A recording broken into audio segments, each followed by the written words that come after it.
before I get into the specifics of the proposed text change, I thought it would be a good idea to mention some of the city's goals, which we hope will be furthered through the content of these proposed regulatory changes.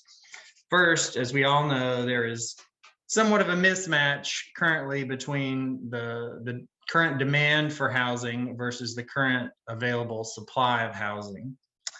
We hope that by creating opportunities for embedding smaller units within existing neighborhoods, that at least some of those supply issues can be offset. Furthermore, we hope to increase the housing supply near transit to reduce auto dependence and thereby reduce our greenhouse gas emissions.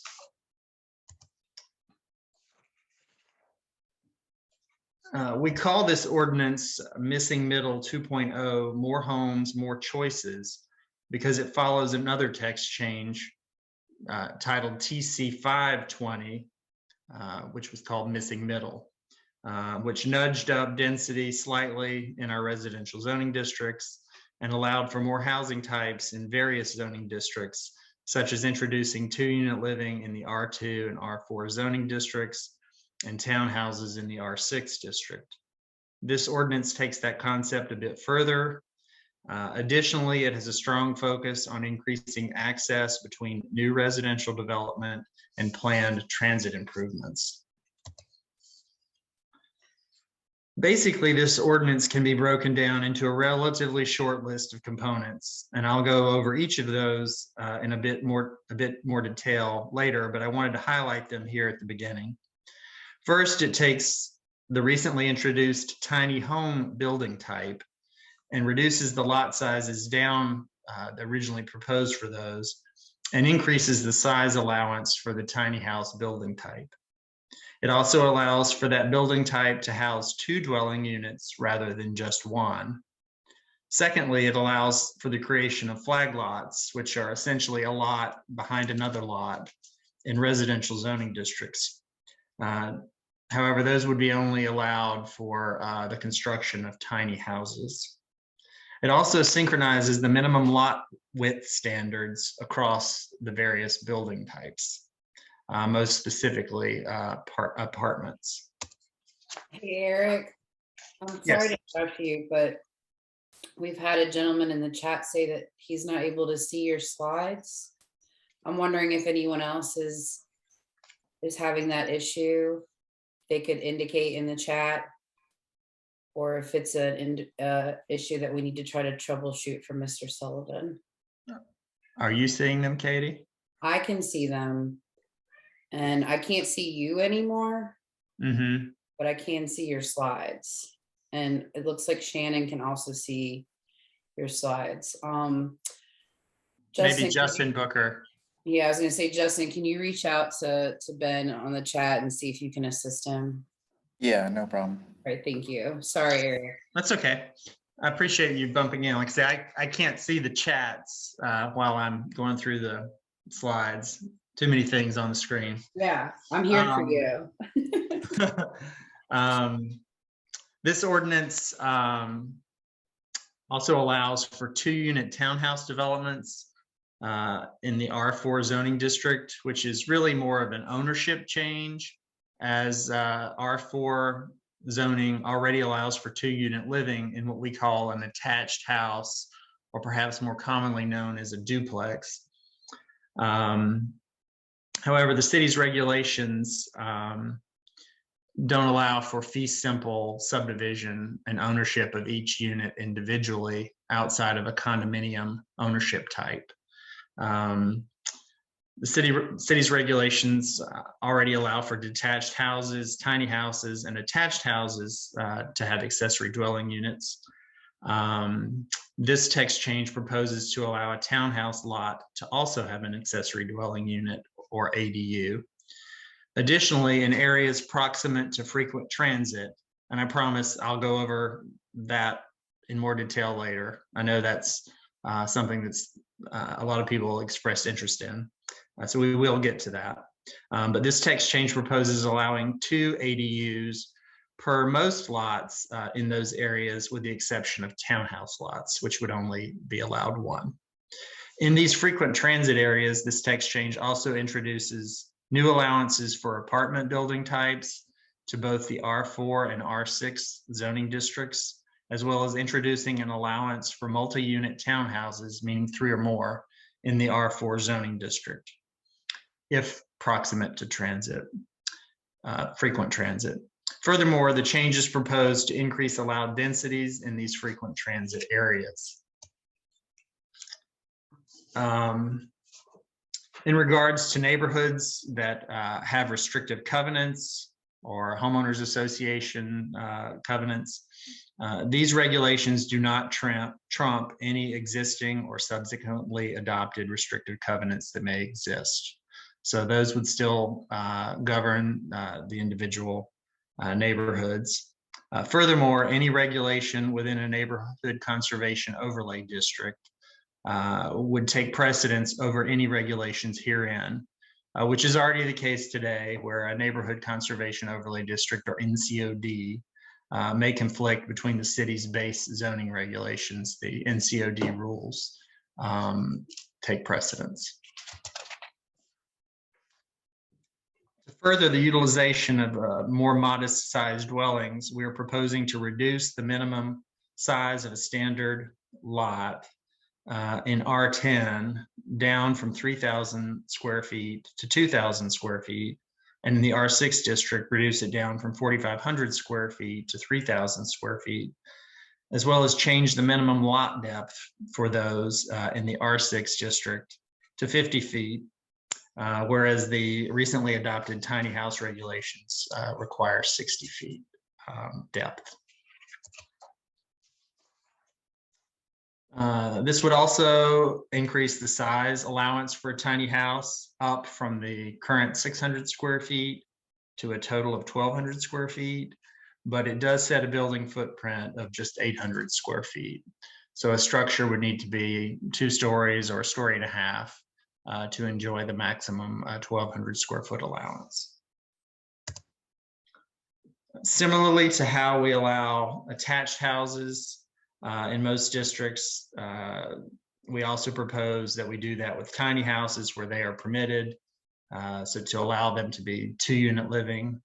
However, I would note that they would need to share the total square footage and footprint allocations I just discussed. So it would be a maximum of 1,200 square feet, split however they propose amongst the 2 units.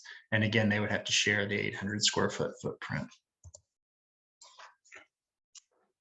Currently, flag lots are not permitted, and in areas where lots are fairly deep, a lot of underutilized land remains at the back of parcels.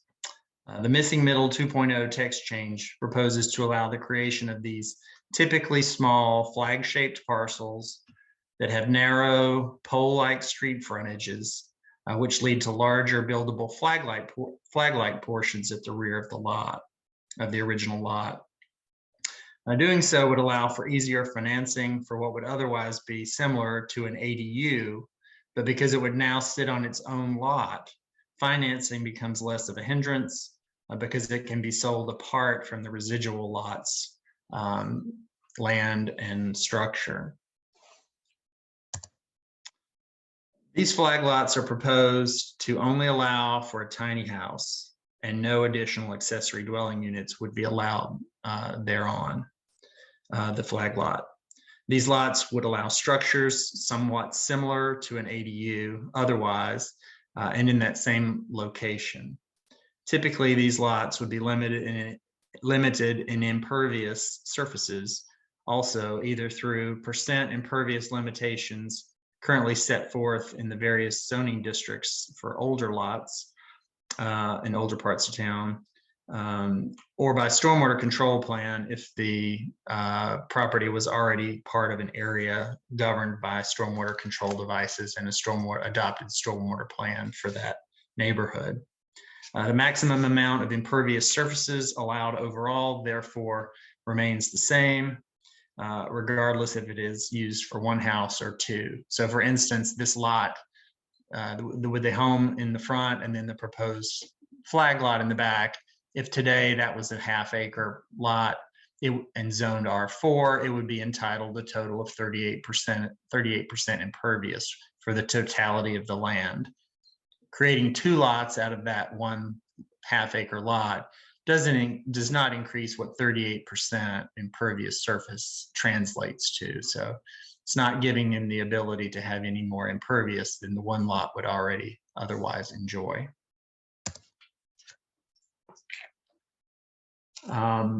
Since building height and setback regulations are fairly similar across building types, there was a desire to standardize minimum lot widths as well, so as to allow more sites to be eligible for missing middle multi-unit housing, particularly apartments.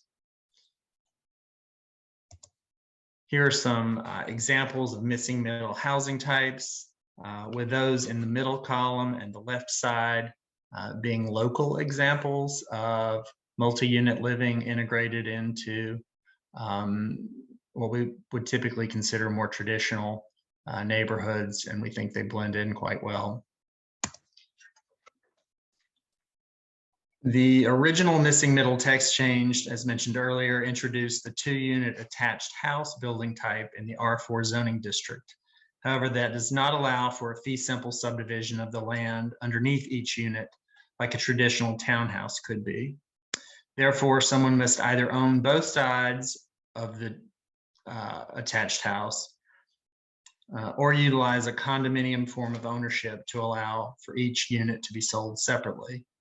Also, because financing requirements are easier for townhouse construction and purchase, we see no reason to not go ahead and allow 2-unit townhomes within the R4 districts as well. After all, this is really a minor change and is more about a recorded ownership document rather than a difference in housing types or ultimate density. Currently, we only allow accessory dwelling units in conjunction with a detached or attached house. However, if designed to incorporate alley access, a townhouse development is quite well suited to utilize ADUs within the development. This text change proposes to allow townhouse lots to utilize ADUs.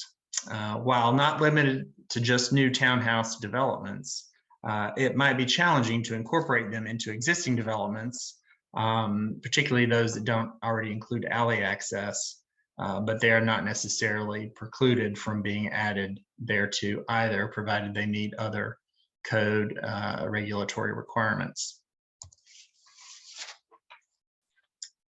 Currently, only 1 ADU is allowed per lot, and they are otherwise exempted from density standards. However, this proposal would increase that allowance to 2 ADUs per lot in what we're calling a frequent transit area, which is comprised either of a bus rapid transit corridor, commonly referred to as BRTs, or other planned high frequency corridors. And now, for the moment we've all been waiting for, here's the first public glance at the proposed high frequent transit area map. Again, this is the original draft. The areas in gray are proposed, well, they're sort of a purplish gray, are proposed BRT lines. You can see them going south along 70 and 401 toward Garner, Western Boulevard, New Bern Avenue, and then one going north up Capitol Boulevard. The areas and the other areas shown kind of in a pinkish color, as well as some of these other gray tones, are other areas slated for high frequency transit service in the adopted Wake County Transit Plan. High frequency service for the purpose of this map means that service is planned to be provided every 15 minutes or more frequently during peak travel commute times.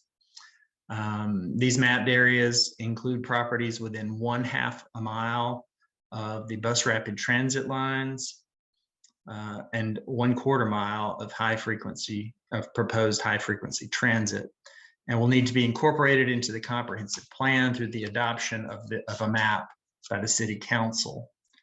Currently, that process is proposed to run parallel to the adoption of this text change. However, it could potentially lag behind if the text change is adopted prior to the adoption of a map. Anything afforded through the frequent transit development option would not be available to anyone to utilize until the map was indeed adopted and incorporated into the comprehensive plan.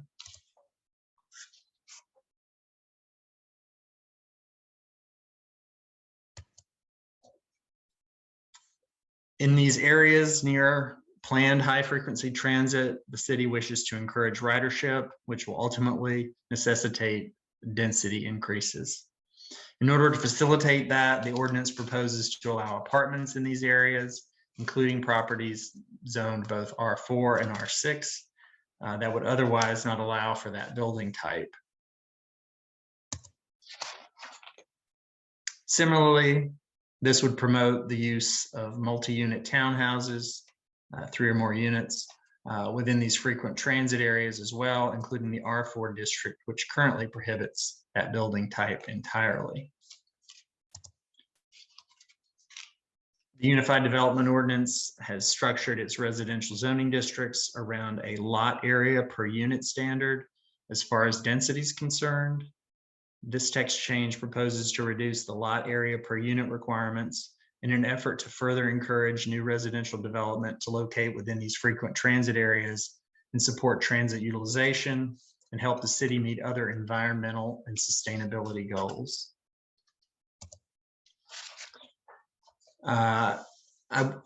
Before I pass it over to other members of staff and the public, I would like to thank everyone for attending and participating in tonight's listening session. I'm here with other staffers if there are any other questions, but before we get into that, I did want to share that this text change is on our city's website and that the text change public engagement portal for this text change is up and running through, I believe, March 1st. There's also another one of these Ask a Planner sessions set for tomorrow night at 5:30. If anyone wants to attend again in the event that they feel the need. We also will be introducing this text change to the Planning Commission's Text Change Committee, which is set for their February 15th meeting at 4 p.m. Will be also a virtual meeting. And then from that point, this text change will follow the standard text change approval process thereafter through both the Planning Commission and ultimately the City Council.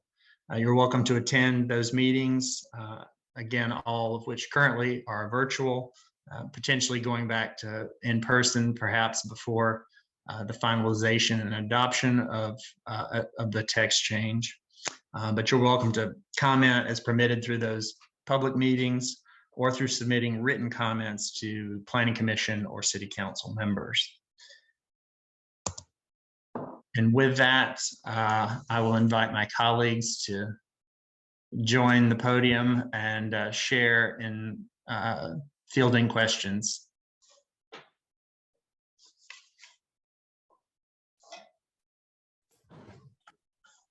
Are you moderating? Katie, would you like to feed the questions, or do you want to just start with the top? And we've got Eric. Yeah, I just, Eric, if you could maybe take down, give a presentation so people can see you and others, I think that would be ideal for conversation.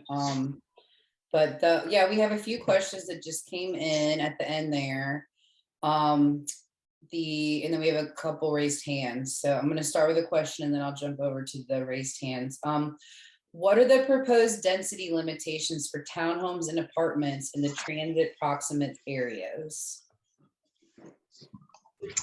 It's going to vary based on zoning and building type. Theoretically, in an R4 zoning district for single unit living, a detached house, it would move the density up from the current 4.35 units per acre, assuming an ideal site configuration, geometry, et cetera, to 6.7 dwelling units per acre. In the R6, it moves from 7.26 units per acre up to 10.89 units per acre. In R10, it moves it from 10.89 up to 17.42. For 2-unit living, so that's either 2-unit townhomes or attached houses. In the R4, it moves from 8.7, the current 8.72 units per acre to 17.4 units per acre. In R6, the current standard is 14.52 units per acre, and it moves that to 29.04 units per acre. In R10, which is currently set at 21.78 units per acre, it moves that to 43.56 units per acre. And lastly, in the multi-unit livings, which is apartments, condominiums, it moves it, well, R4 currently doesn't permit multi-unit living, so it's introducing that concept. We don't really have a base standard to compare, but it would set the density at 21.78 units per acre in R4. In R6, it moves it from 9.68 units per acre to 36.3 units per acre. And in R10 for townhouse developments, it moves it from 14.52 units per acre to 54.45 units per acre. And the same for apartments, which are currently at 17.42 units per acre in R10. It moves that as well to 54.45 units per acre. You didn't have that all memorized. Didn't have it memorized, but I was prepared. I'm just messing with you. I think that's well prepared. Thank you for your response. Shannon, do you want to? Katie, I just want to add one thing. Sure, go ahead, Charles. Sorry. And then we'll get to Shannon. That's great. So the transit standards, as you all saw and as Eric just described, are allow for a higher density in proximity to bus service that has 15-minute headways, which means the bus comes every 15 minutes, or bus rapid transit, which will come at least that frequently. Typically, you know, when cities are doing transit planning and land use planning together, there is a certain density level that is considered to be needed to support that transit. And in most of the peer cities that have implemented transit similar to what Raleigh is rolling out over the next 5-10 years, that density in more suburban settings, so akin to what Eric was describing in R4 and R6 and even some R10, is really targeted up to 20 units an acre. Charlotte, it goes a little bit higher.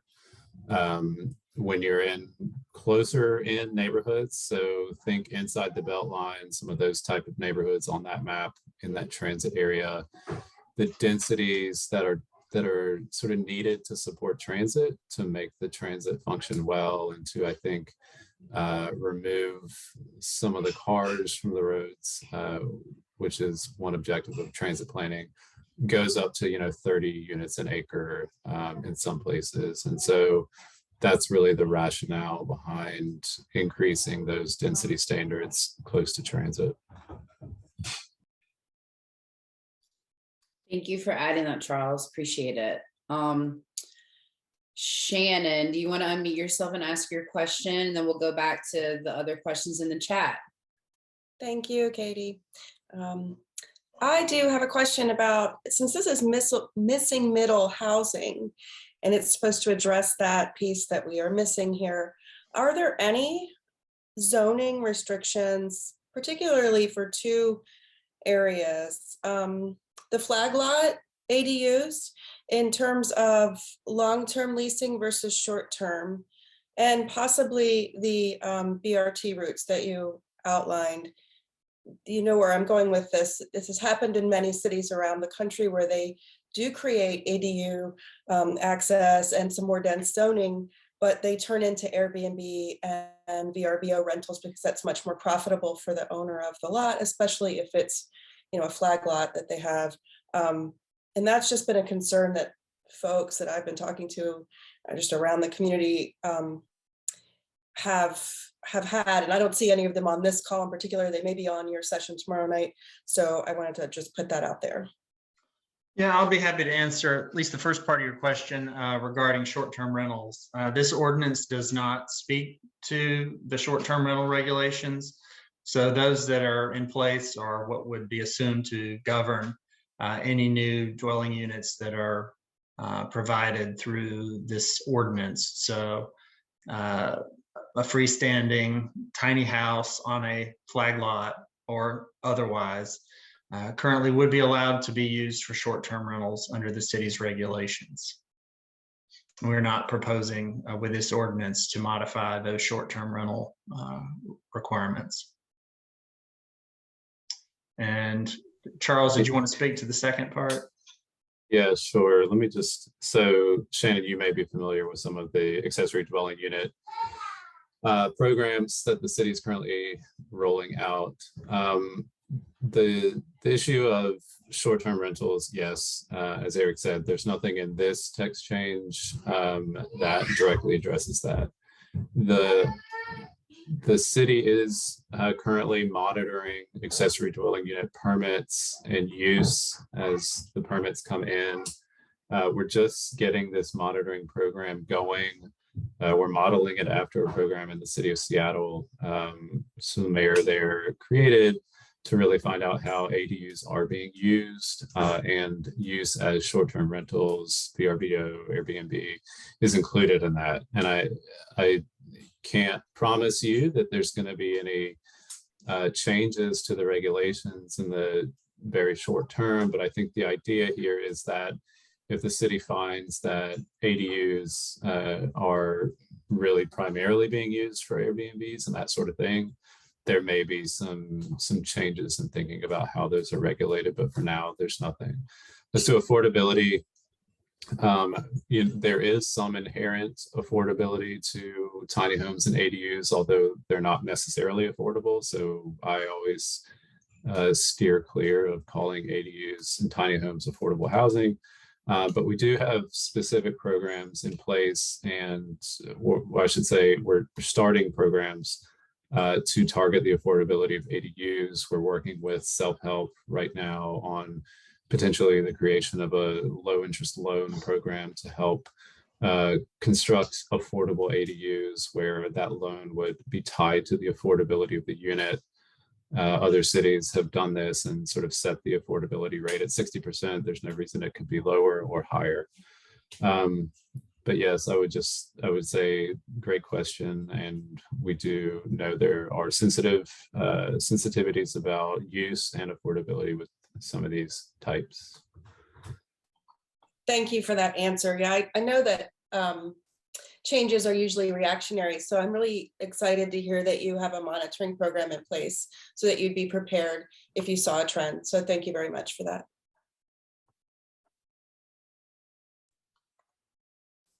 Okay, great. So I'm gonna go back to the chat, and then I see we have another raised hand. So there's a comment in here about previous affordable housing on transit lines and a minimum requirement of 2 stories. And it did not account for business services or existing single-story residences. Can anyone speak to that, or has this changed at all? I think he's referring to the transit overlay district. This ordinance is not modifying those regulations.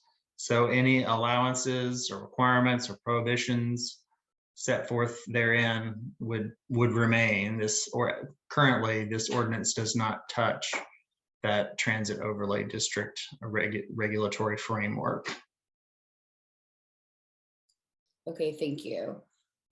So Katie, sorry.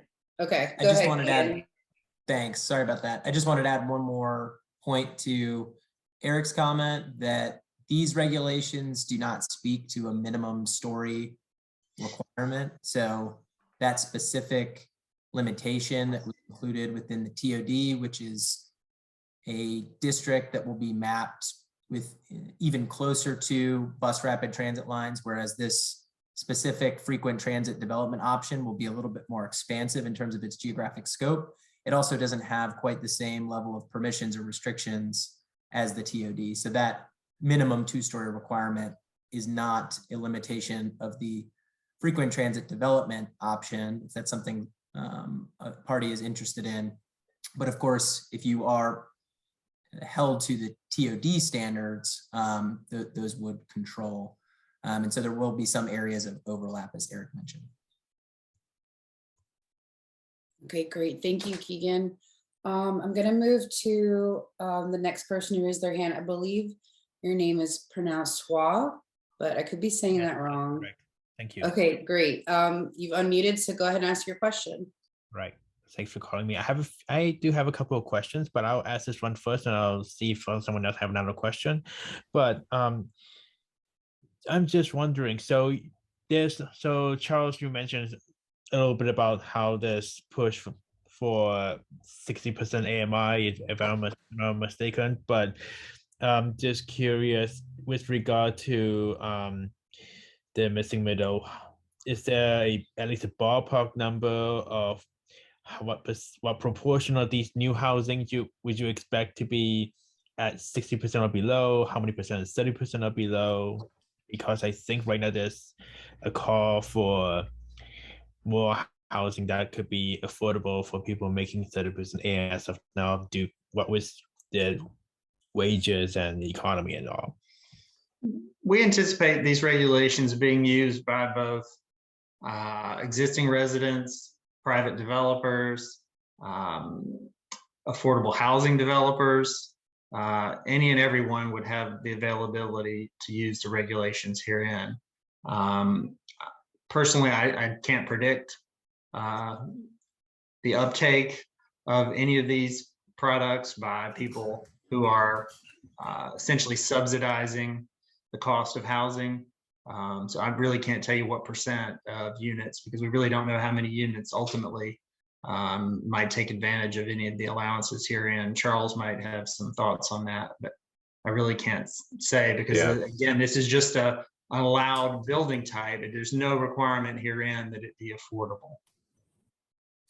Yeah, wow, that's a really great question. These underlying zoning changes that are proposed of this would not require affordability of any units. So it is possible and likely that most developers, homeowners who are taking advantage of these will be producing market rate housing. There is some evidence to suggest that the increase in the number of units in a neighborhood can help control price inflation, but that's not certain in all cases. I will say, though, that you may be familiar with the Raleigh Area Land Trust project at Lane and Idlewild in close to downtown Raleigh. So that's an example of a project that it came in with, under the zoning that it needed to be built. But that's an example of a relatively sort of dense, I would call missing middle development that is providing, I want to say 18 perpetually affordable units, various sizes and scales. And so just like Eric said, affordable housing developers, just like any other developer, can take advantage of these rules, which basically I think will allow them to build more affordable units on the land that they control themselves. The parallel to all of this work that the planning department is doing, the housing and neighborhoods department and nonprofit affordable housing developers in the city, I think will continue to adjust as the zoning allows. So thanks. So just for clarification of your explanation, so as it stands, we're going to have to count out or / having faith in the developers in the market to do the right thing. Is that what you're saying? I'm saying that developers most likely will build market rate housing. is evidence to show that if a developer comes in with a piece of property and develops it with 20 duplexes as opposed to 10 single family houses, that each one of those duplexes may be more affordable than the 10 single family homes would have been. Not for certain, but most likely that is the case. And there is evidence for that in Raleigh today and elsewhere. But to your larger question about targeted affordability rates, that's mostly the realm of affordable housing developers. Thank you. Christina, did he hit on your question, or would you like us to expand more on your question about how the text change promotes affordability? I know we just kind of talked a little bit about affordability, but no, yeah, I think that you guys have gone and somewhat answered that specific question, but I'm just curious, when we say missing middle, and we also at the same time say we can't promise affordability, what are we talking about then? If we can't promise affordability, what is the middle that we're saying this is solve or attempting to help solve? For one thing, it's allowing the types of buildings I showed in that slide that had, I think, 4 or 6 Raleigh examples, where there's sort of integrated, smaller multifamily development on otherwise comparable lots to those that exist in a neighborhood. But instead of just allowing one single family detached home thereon, it's allowing a duplex, triplex, small apartments to be located on those lots, where currently in many areas, they're only permitting the 1 or 2 unit housing types. I think the missing middle concept is about smaller integrated multifamily, more so than the affordability requirements per se. In theory, there's some benefit in affordability in that there's smaller units, more units per land area, and therefore theoretically, less costly than a 1 or 2 unit building might otherwise be. Yeah, right. But what I think I'm understanding, hang on one second. Just from what I'm understanding, it has less to do with the cost or what people are spending on that whatever size. It's more about the size that we're looking at. Middle housing meaning smaller housing, but not necessarily more affordable housing. That's right. Smaller and aggregated housing units. Mm-hmm. Right. So, Christina. Okay, that answers the question. Yeah, no, it's a great point, and I think we probably take for granted that missing middle is a term that we use every day, many, many times, and there are many of you who may not be as familiar with it, or maybe you are and would just like us to clarify what we mean exactly. So the term missing middle, was created because there was a recognition that in American cities, North American cities, this is true mostly in Canada as well, there are large areas where single family homes dominate and are the exclusive housing type. And then when you get into downtown areas, there are larger apartment buildings. And the missing middle, which is exactly to your point, Christina, you just explained it really well, is more about the type of building than anything. It's not really about affordability. There can be inherent affordability benefits, and these rules would benefit affordable housing developers. But so anything between a larger apartment building and a single family house, so 2-unit home, which is a duplex, a small apartment building, 3 or 4 units, that sort of thing. Thank you. Thank you, Christina. Can someone say or just speak to how does this result in more bus riders versus more cars? I think this is a great question. I don't know who can answer it. I can take it unless I've been speaking a lot, but I'll take a stab. And if you guys, if anybody else wants to add.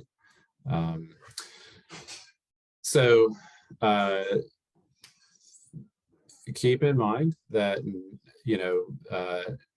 there is no silver bullet, and you cannot predict with 100% certainty how people will behave and use their city. However, we do know that in areas where there's a higher density of housing, there tends to be a higher level of transit service. There also tend to be more services, shops, amenities, that sort of thing when there's a greater number of housing units. You see that in a lot of the older neighborhoods in Raleigh. If you're familiar with Oakwood, Boylan Heights, University Park, these are all neighborhoods built in the early 20th century that are characteristically missing middle housing. If you walk down those streets, you see apartment buildings that have 4 units, some apartment buildings that have 6 or 8 units tucked into neighborhoods. And in those neighborhoods, you're more likely to see, maybe a small shop, a daycare, coffee shop, that sort of thing. And so with transit, the city, when it's planning its transit lines, looks at the density of a neighborhood and says, the density here can support more transit service. And if you do look at Raleigh's transit lines and the user rates, the ridership rates are higher in those areas that have a higher density. And so that's really the goal here. Raleigh has the Community Climate Action Plan has a goal to reduce emissions by 80% by 2050. And we know that transportation and buildings are 2 of the biggest contributors to our emissions. And so the only way the city can meet its climate action goals is to get more people on the bus, get more people out of their cars, and have more people simply walking and biking around neighborhoods that have more services and amenities. You may have heard of the 15-minute city. You may have heard of some other, you may have lived in other places where you were able to walk. Maybe you can do that now.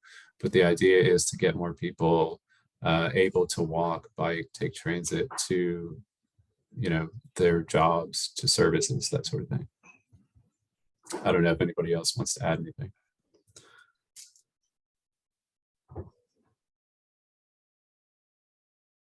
I don't hear anybody adding anything, so I will go to the next question. Will there be some notification to neighbors when an ADU or townhome or flag lot will be added in R4 in place of a single home? This ordinance doesn't propose changing the current notification requirements. So if any of those things, and forgive me, I'm not part of that branch of the department, so I'm not certain to what extent those things are triggering notice today. But if they do, they would continue to do so. This ordinance isn't proposing any additional triggers or eliminating any current triggers. Looks like Keegan might be able to speak. I actually have a response to another comment in the chat that was a question itself, but I did want to respond to it. But for that, I did want to let anyone respond to Eric if they had a follow-up question to what Eric has just said related to notification.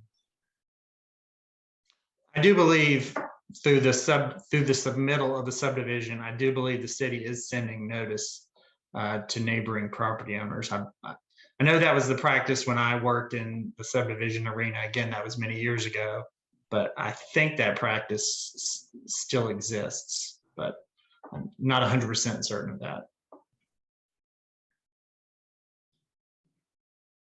So I did just want to respond to a question from, or excuse me, a comment from Mr. Helfant related to whether or not some of these provisions may encourage clear cutting. I just want to make the group aware of the regulations that are in existence today. So we do have tree conservation area requirements that are applicable for what are called site plans. So larger developments and also subdivisions of greater than 2 acres. There are some other districts and areas of the city, particularly the watershed areas, conservation management, some plan developments that have additional tree requirements, but typically for small lots, if it's not involving a subdivision, there are no strict tree conservation requirements. And so this text change, again, does not change those tree conservation area thresholds. Today, someone with a lot less than 2 acres, there's typically little restricting them from clear cutting. However, I did want to make the group also aware, because I'm sure it's of interest to folks. The city council just yesterday at their work session received a report on options to expand tree conservation within the city. There were a few different recommendations that they've asked staff to begin drafting changes on, or to begin drafting changes, and also researching. Some of them do require follow-up. Those would look at introducing tree conservation requirements for lots between 1 and 2 acres. Also looking at regulations pertaining to heritage or specimen trees, so requiring trees of a certain species or size be saved on specific properties. And then also considering a tree planting requirement that would apply potentially to all properties regardless of size. So wanted to make the group aware that those changes were just discussed with the council actually yesterday. So it's a timely comment, and while not formally authorized, it should appear on a council agenda soon. If you're interested, I imagine it will probably be a pretty short discussion because the main conversation took place yesterday at their work session. That video is available on YouTube for those interested if they want to hear more details. But please certainly follow along, because it will be updates for that specific text change will be posted to our text change cases webpage, and it'll follow a similar process for when those are brought forth.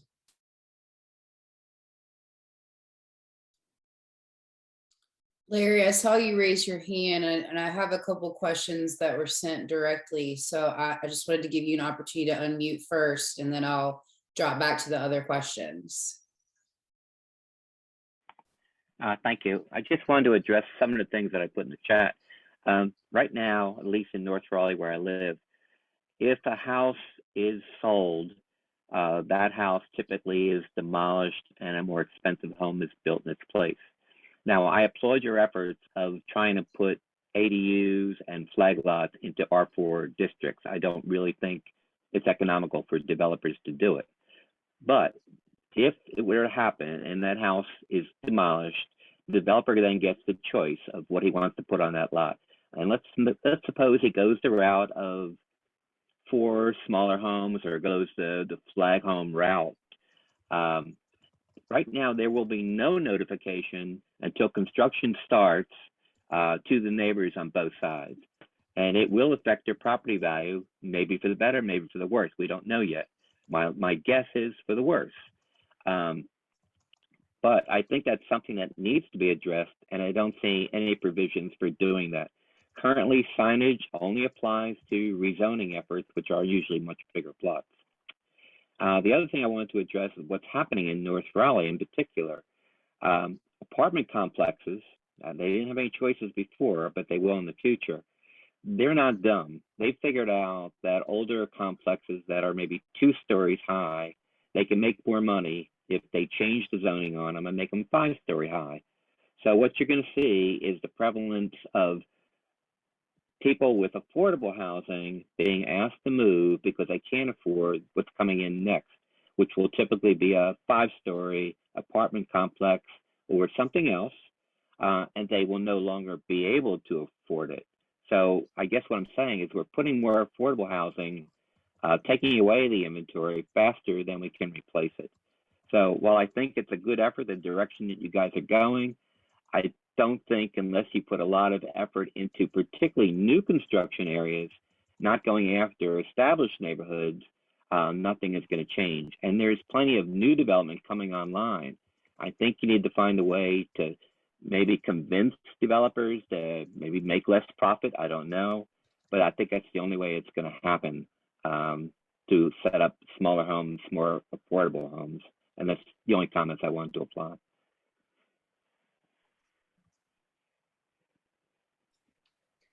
Thank you, Larry. Do any of our city subject matter experts just have anything they want to add, or should we move to the next question? Well, I do just want to quickly address the height limit for apartments in any missing middle. remains 45 feet, which is 3 stories. So 5-story apartment buildings will not happen where these changes are going to have effect. I think, Larry, a lot of the apartment complexes that you rightly mentioned are probably not zoned for residential use. They might be zoned for a mixed use district, which perhaps might allow greater height. You know, there's always they were zoned for residential. They won't be in the future. Okay, well, the height limit there would be, I think, 45 feet as well.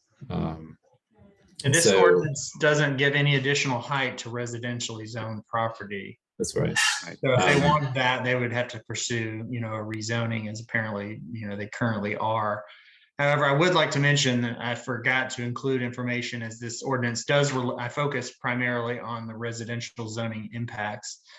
This ordinance does also do some reorganization of the code and move some of the regulations into both the residential zoning district chapter as well as the mixed use district chapters of the UDO. But for the mixed use zoning, if in one of these frequent transit areas, it would give a potential height bonus to properties that are zoned 4 stories or less. For a multifamily development, it could potentially give them up to an additional 2 stories with a maximum of 5-story total. Or if it's a non-residential building, say an office building in those frequent transit areas, otherwise only zoned for 3 stories, it could potentially give them up to 1 additional story for a maximum of 4 through the frequent transit development option. And so those are the only height bonuses associated with this text change.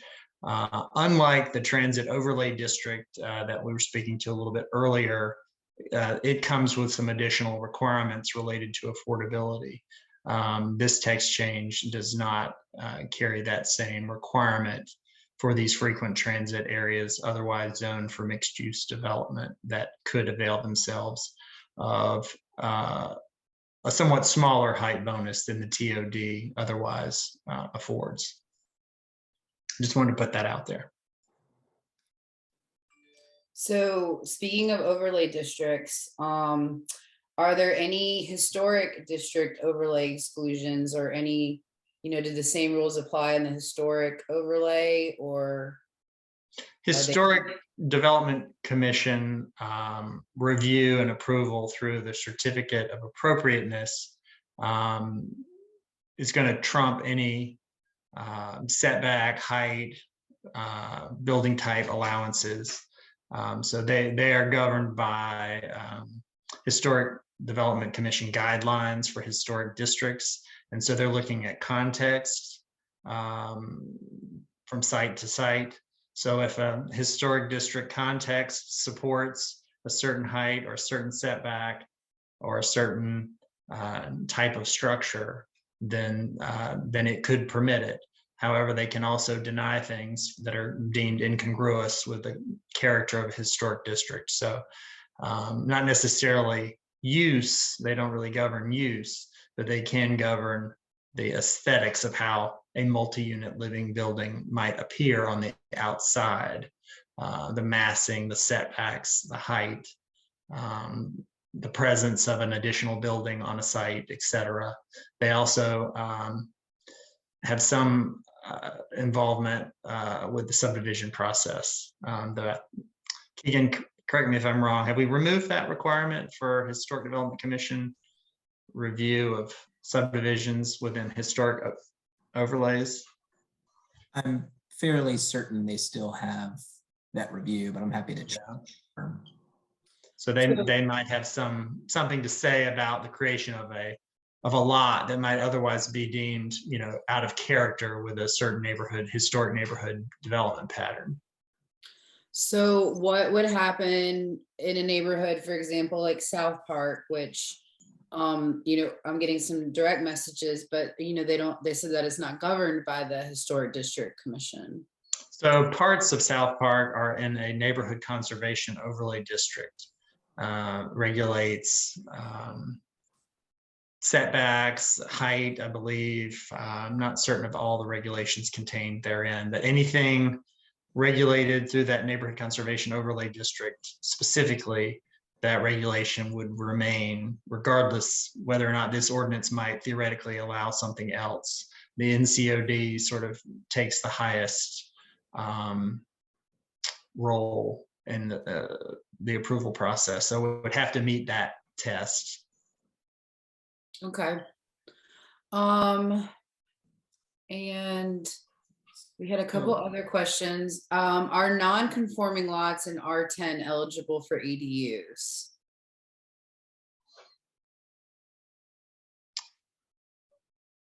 Keegan might want to speak to this, but I do believe they would be allowed them today.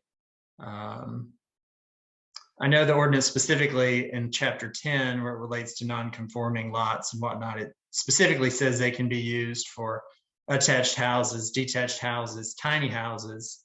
But I don't know if it's specifically, I don't think the non-conforming section speaks to ADUs, so I'm not certain if there's anything in the ADU rules that speak to that or not. It looks like he's looking up code.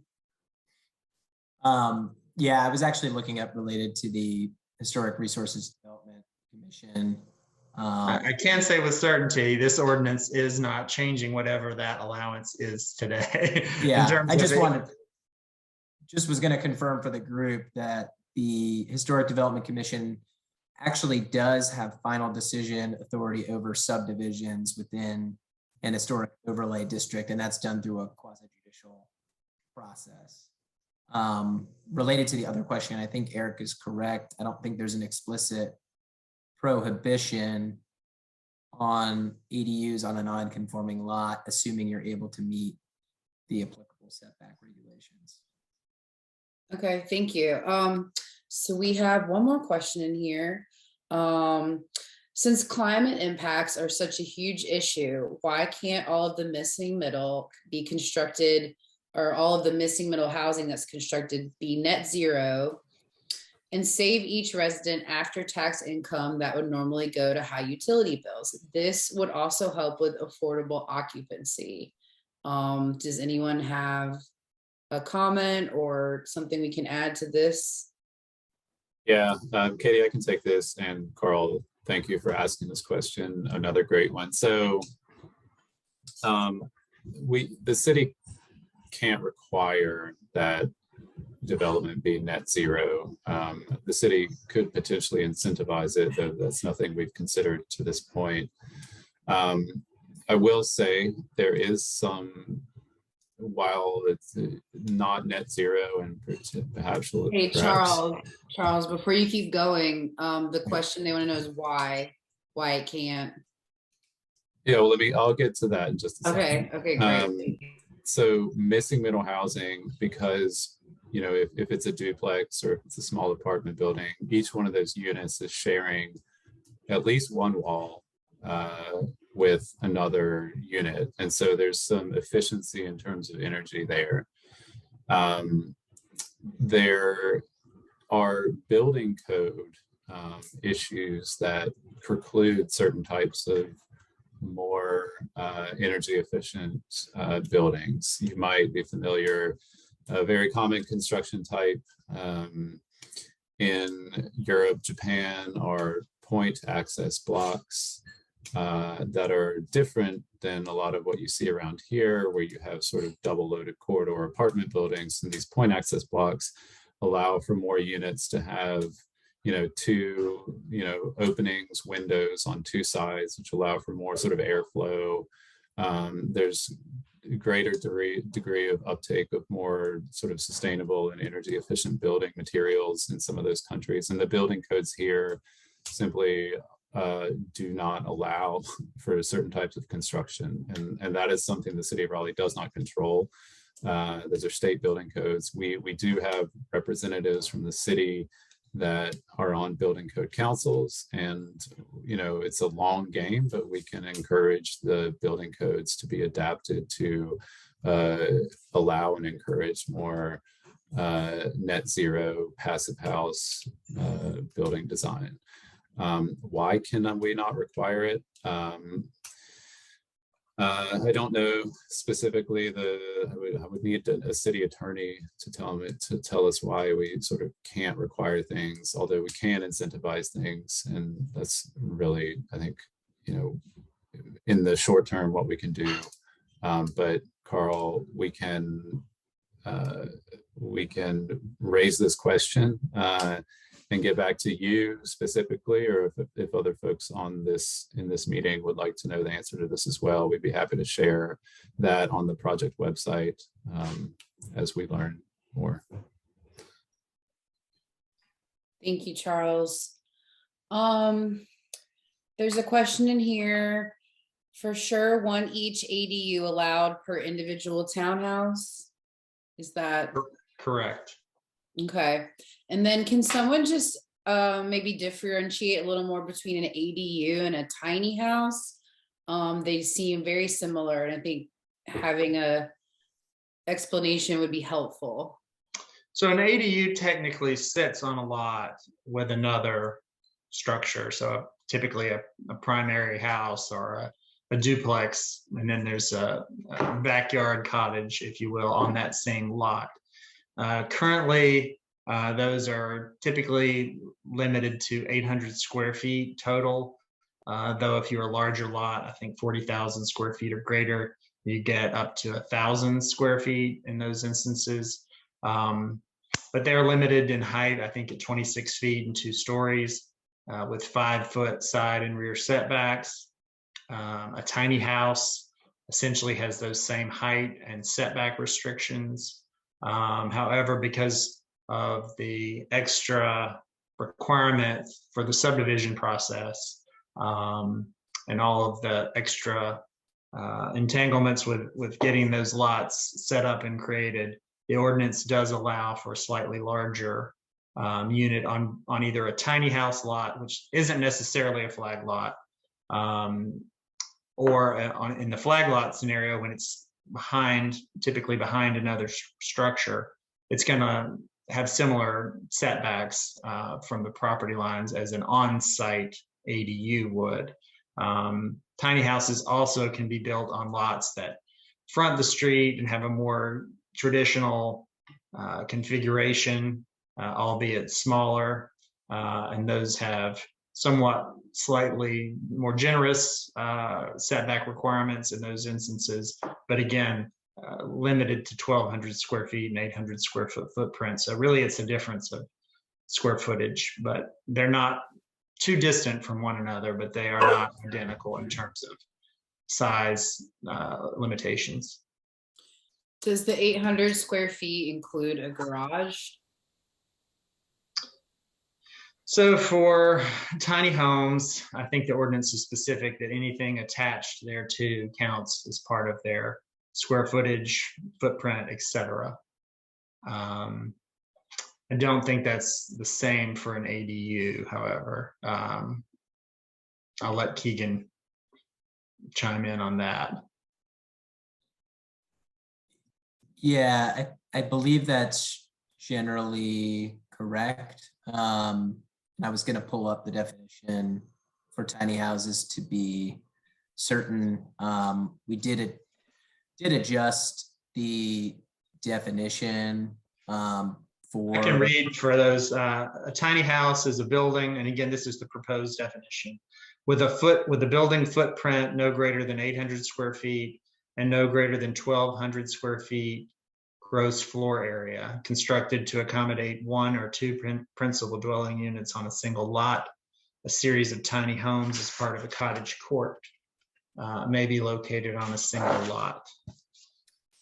The only other thing I'll add related to that definition is that gross floor area for a tiny house does include garages, attached garages, and carports within that. Mm-hmm. Yeah, but that's not the case for an ADU. It's kind of an odd difference, but it's not the case for an ADU. However, there are separate size limitations because once you expand beyond the scope of an ADU, there are other restrictions on total amount of accessory structure square footage on any one property. And so those would potentially come into play with that type of scenario. Thank you. I'm gonna, Hua, if you want to unmute and ask your question, you've had your hand raised for a while, and then we can jump back into the chat. Sure, thank you. So this is just kind of a train of thought I've been having since this meeting started, so bear with me. So the implementation of missing middle is expected to be implemented across the city. So if it goes through, then it will basically apply for all the 5 districts in Raleigh as we know it. Well, there are different components. So the frequent transit area development option component is only in those specific mapped areas, which yes, do go throughout various parts of the city, but is not encompassing the totality of the city. So if the tiny house modifications, the flag lot modifications, those things are citywide. Okay, so allow me to finish. So let's say has the city and the planners take into consideration the impact that missing middle housing would have in places like North Raleigh's resident might be different from the impact that they would have in the more historic Black communities in places like Southeast Raleigh or say Heritage Park? And if so, have there been talks about maybe call for preserving existing housing that's affordable to low income? Because I hear a lot about building new housing, but I haven't heard much about like preserving the ones that are currently existing. And following that, just wondering if you also take into consideration maybe something along the line of deed restrictions to call for like having affordable housing, if that's even an option.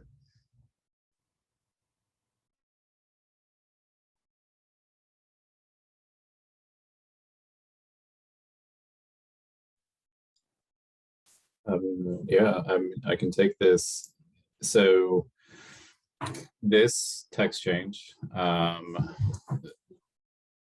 to just bluntly answer your question, there's nothing in it that requires the preservation of affordable housing. I mean, that is something that the city's Housing and Neighborhoods Department does.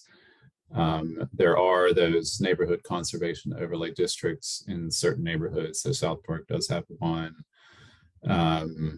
This is about mostly building new housing. Although I will say that one particular way in which these missing middle housing standards do or can provide some relief in neighborhoods that are like the ones you mentioned, historically Black neighborhoods that are experiencing rapid price appreciation, is that homeowners or renters in those neighborhoods, if a homeowner is, let's say, been living in the neighborhood for decades and they are retired and living on a fixed income, say social security, but their neighborhood is rapidly, let's say, gentrified, and the prices are going up and up, and their tax rate is going up and up as well, and they're struggling to pay their new tax rate. So if they do own their land, they could take advantage of these new flag lot rules, for example, to subdivide a flag lot, sell that to a developer. They could sell it to the community land trust. They could potentially sell it to another affordable housing developer who builds a unit on that property. They then get an influx of cash from the sale of the property. I mentioned earlier that we're working on a low interest loan program to fund the construction of affordable accessory dwelling units. That is one way that these changes would benefit those types of homeowners. I certainly appreciate the question. Housing preservation is extremely important. It wasn't the purview of this specific text change. The city's doing many things all at once, but unfortunately, I think probably not what you wanted to hear. But yeah, There's nothing in it about preserving housing, other than, like I said, the neighborhood conservation overlay districts do trump any of these changes. And so some of those South Park neighborhoods with the NCOD, those old rules would apply and would likely retain some level of that neighborhood character.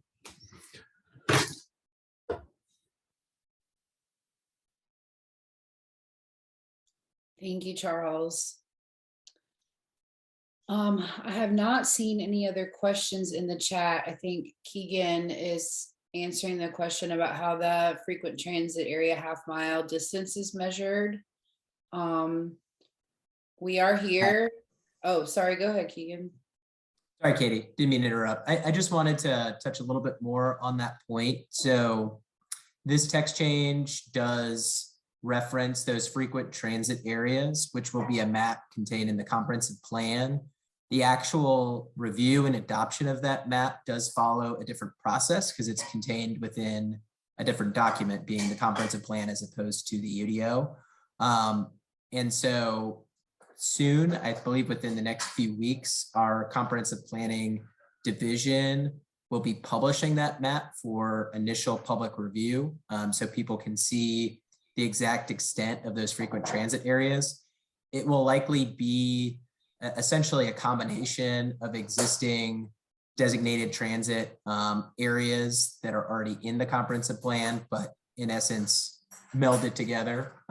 As Charles mentioned, the proposal right now shows what is essentially a straight line buffer from the edge of those designated corridors. So it does not take into consideration street distance or the exact street or sidewalk route, for instance, that it takes to get to that specific transit line. It's more of a straight line buffer.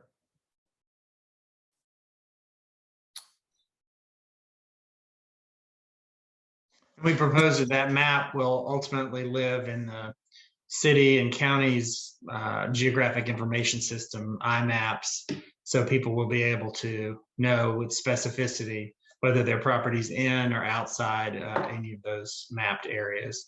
And city staff will utilize that mapping function as well to evaluate these proposals. So it takes the guesswork out as to whether someone's in or outside those boundaries.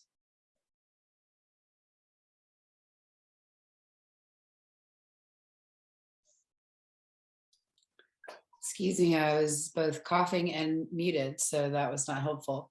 Carl, you raised your hand if you want to unmute and ask your question, and then I saw Larry, I saw you drop another one in the chat, so we'll get to you next.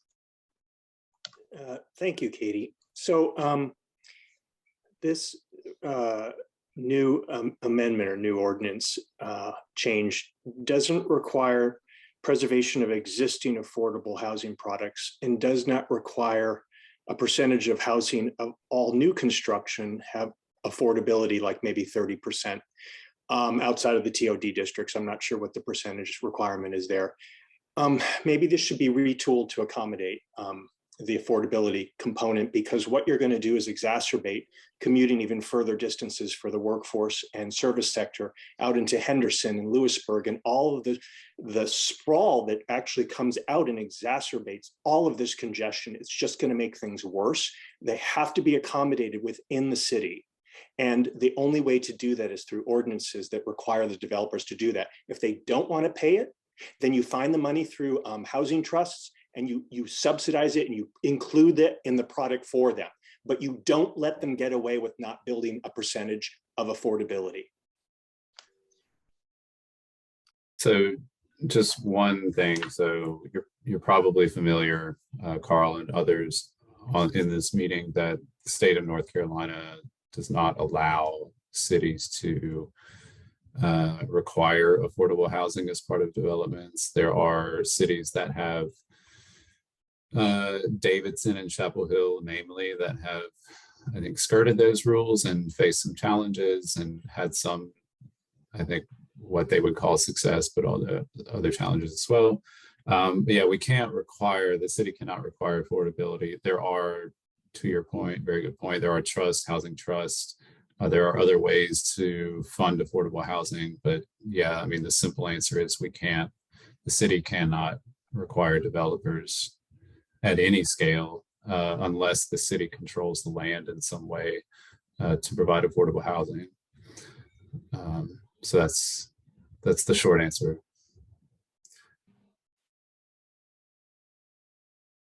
Thank you, Carl and Charles. Keegan, I think this was a question that came up right when you were last speaking, but is this gonna include TC5 and replace it, or is it including others like TC 11 and 12?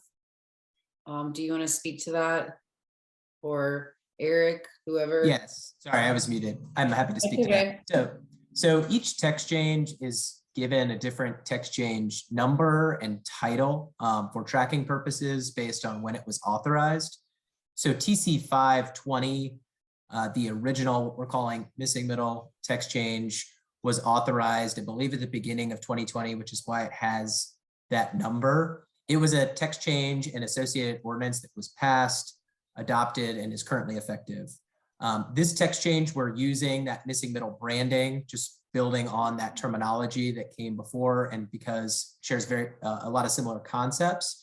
This, though, is a separate text change. At this stage in the process, we are presenting the initial draft ordinance for the public's review and comment. And so nothing that you've seen today is effective or imminently going to be adopted. We are sort of at the front end of the public review process. The first step in that formal chain will be going towards the text change committee of the Planning Commission, which serves as sort of a advisory body on text changes to our UDO. So TC 520, again, separate ordinance that's adopted and effective. TC 1121, dealing with parking minimums and maximums, is also a separate text change. And TC 1221, which deals with accessory commercial units, again, a separate text change. So each is moved through the system or through the review process individually and acted upon individually. And sorry, one other comment. I really appreciate those sharing comments that go beyond technical questions. They're super important, and we want to recognize the points being made. I did want to direct people, if you're able, to leave those comments and questions in our engagement portal, and to also, if you're able, attend one of the upcoming text change committee meetings. Again, the next one will be next Tuesday at 4 p.m. It's held virtually. If you're not able to attend, the Planning Commission always welcomes, again, comments submitted through our portal, or they have a general email address, planningcommission@raleighnc.gov, that you're able to send comments and questions to also. But of course, we always encourage folks to attend, not only to participate, but to also hear sort of the dialogue and the comments and questions that are posed by our Planning Commission. And that is truly the best way for them to hear your opinion. Again, they're the advisors on the policy that then eventually goes to the City Council for final action. So very important that they're able to hear what you have to say. And I just dropped a link directly to this text change in the portal. So please leave your questions and comments. Earlier, I dropped a link to the homepage for the portal where you can learn a little bit more about the process. And you can also go in and look at some of the closed cases that we've done previously. We are recording this for those of you that have asked, and I believe, Keegan, we will put it on the Missing Middle 2.0 webpage. You're nodding yes, so yeah, we're gonna put it on the Missing Middle 2.0 webpage. I will link that in the chat as well. We are right at our time, so I don't see any other questions, Keegan, so I'm not sure if you want to close this out. But like I said, this will be on the city website, and I'm sending a link right now to that web page that will put the video on. Thanks, Katie. Yeah, I think that meeting invite actually stated till 7:30.